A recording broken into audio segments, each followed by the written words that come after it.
The Dreaded Groak.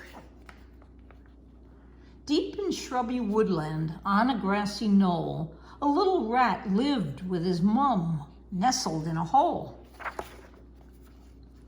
One day his mother said, "Hazel, the time has come for you to pack your bags and leave and not live with your mum. Your older brother left the nest long, long ago. Time to stand on your own paws and be a man, you know." His mother's words filled Hazel with fear. As he packed his dino bag, he shed a little tear. He'd never left his mum before. What was he going to do? Building nests and finding food? He didn't have a clue. He looked around his lovely home. It had never felt so snug. He held on tightly to his mum as she gave him one last hug. "Goodbye, my beautiful boy," she said to him that day. "Remember what I've taught you as you go and find your way. And if you see the dreaded groak, don't forget to run. They say the dreaded groak will hurt rats one by one." His mother went inside. Hazel was all alone.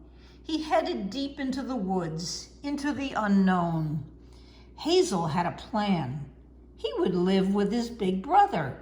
He would love to have him if he can't live with his mother. But his brother saw him coming and quickly locked the door and pretended not to see him by sweeping up the floor. Hazel tapped the door. Then he started banging. "Why can't he hear me?" Then Hazel tried clanging. "Open the door, it's me," he began to shout. But then an old cantankerous owl came grumpily flying out. And Frog marched Hazel by the arm and led him out of there and told him in an angry voice that he should go elsewhere. What a rotten day this was. Things were quite a mess.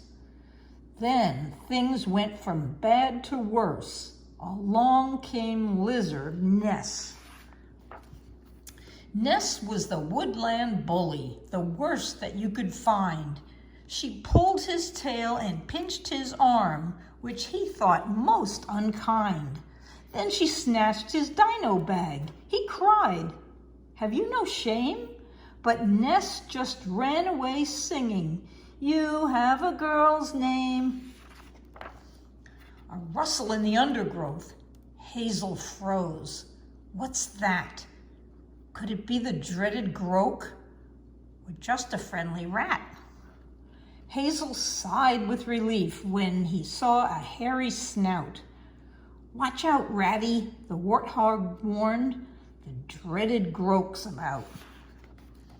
Hazel turned to walk away as it began to drizzle. His hopes of finding somewhere to stay were starting now to fizzle. Hazel looked around him. "What should I do next? I know what I'll do. I'll make a cozy nest." He gathered sticks and leaves and twigs and arranged them in a pile. And when he saw his nest take shape, he gave a hopeful smile. But then the rain drove harder. This was a monsoon. As he got drenched to the skin, he longed for his bedroom. He battled on to build his nest and make it through the day, then watched in disbelief as his nest got swept away. The rain battered against him, so he shot under a leaf. But Hazel hadn't checked who else was underneath. Hazel heard a strange sound, like a strangled croak. "Oh no, Mummy," he squealed, "it's the dreaded groak." Hazel grabbed his tail. He clutched it when in fear. His knees were knocking so loudly, everyone could hear. The dreaded groak was even worse than Hazel thought he'd be. His handlebar mustache dangled creepily, and a shiny pointed nose. What could he do with that? And rainbow froth foamed out of his mouth as he gurgled, sprayed, and spat. He trembled like a leaf. His fear made him feel sick. "If you're going to hurt me, please just make it quick." He waited for the moment.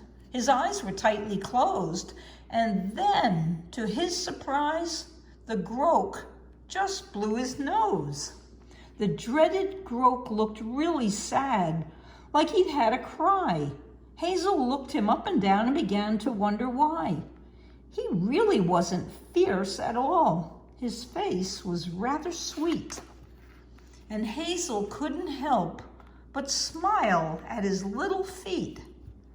The dreaded Groak looked back at him. They met each other's glance, two loners in a puddle, both there quite by chance. They stayed under the leaf, chatting and having fun. Then came out holding hands into the blazing sun.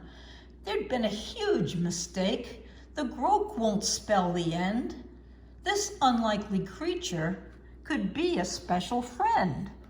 So as special friends they lived on a grassy knoll, deep in shrubby woodland, nestled in a hole.